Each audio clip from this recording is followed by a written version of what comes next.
Here's our short vector practice for our last in-class review of vectors. At the top of this first half of the page, we have vectors we're adding together, and we're doing it graphically using the tip-to-tail method. So the example here is, we've got vectors p, q, and r up top.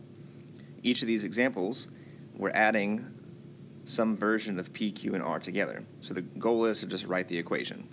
So for x, I see, if I'm starting here at the beginning of x, I'm adding p, and then I'm adding q to it as well. If I look at a, if I start at the beginning of a, the first vector again is p, and then there's a vector pointing up. Now this is most related to r, but it's not the exact same because it's pointing in the opposite direction. What do you think we do in our equation if my vector is flipped in the other direction? Well, if this is representing my r, which is positive, if I flip it around, that would be the opposite of r, or negative r. So we can subtract vectors, but it's really just adding the opposite of the vector shown. So let's look at b.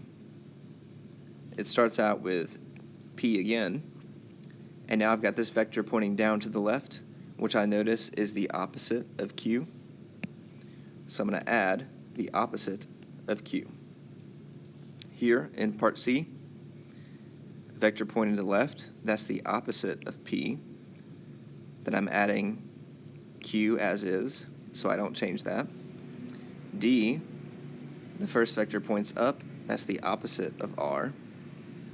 This next vector points up and to the right, that is q straight up. And then E, first vector points left, that's the opposite of p. Next vector points down and to the left, that's the opposite of q. The bottom half of this page is the exact same thing, except we're using all three vectors instead of just two of them.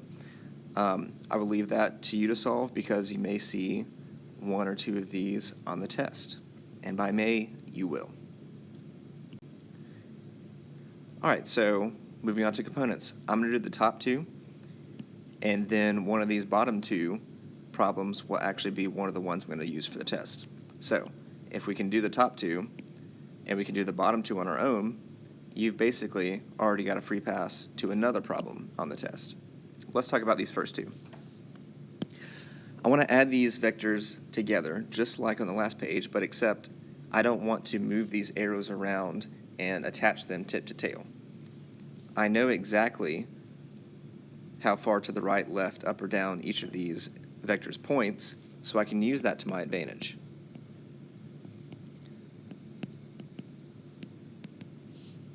So first, let's get the x and y components of each of these vectors individually.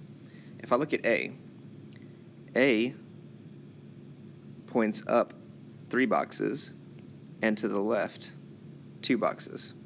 So in the y direction, A points up 3. In the x direction, A points left 2. Choose a different color. B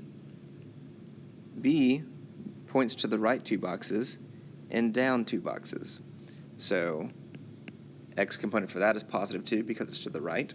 Then if I go down 2, that would be a negative 2. Yet a different color. C points to the left 1.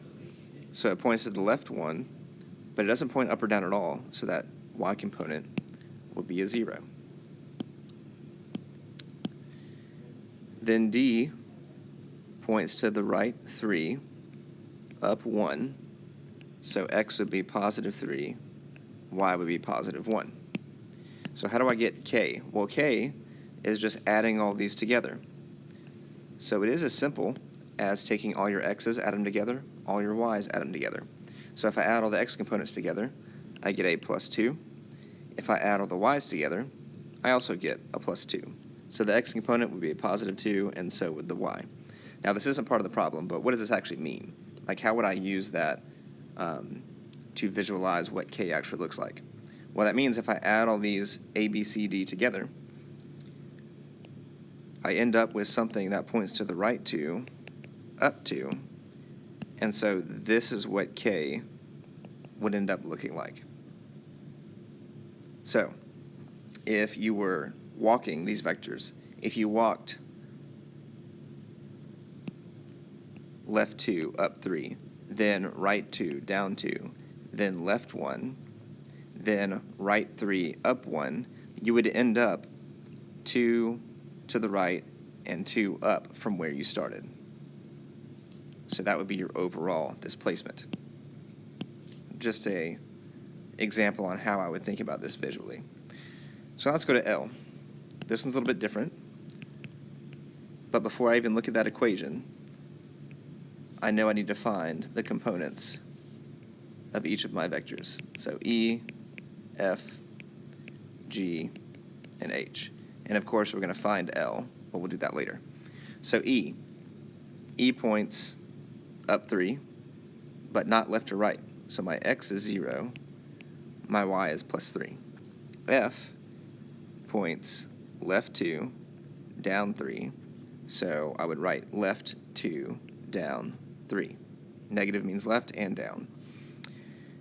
Then G points right 3, down 2, so right 3, down 2, and then H points 1 to the right and not up or down at all. So what does the equation change about my table? Well, notice I've got negative E minus F. So if I'm taking negative E, that means I'm taking the opposite.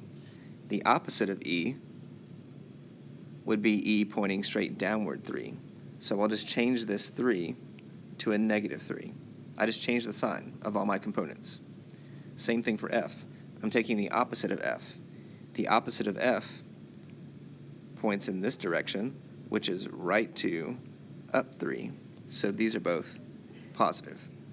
Now G and H are staying positive, so I won't change anything about those. And now I add my components together. In the X direction, I end up with a positive 6. In the Y direction, I end up with a negative 2.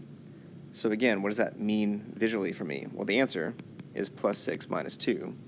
But if I'm thinking about what does this look like, that means L points to the right 6,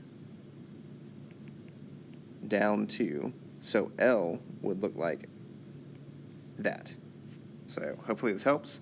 And again, remember, the bottom half of each of these pages, one of these problems will be on the test. So this is part of your study guide, if you will.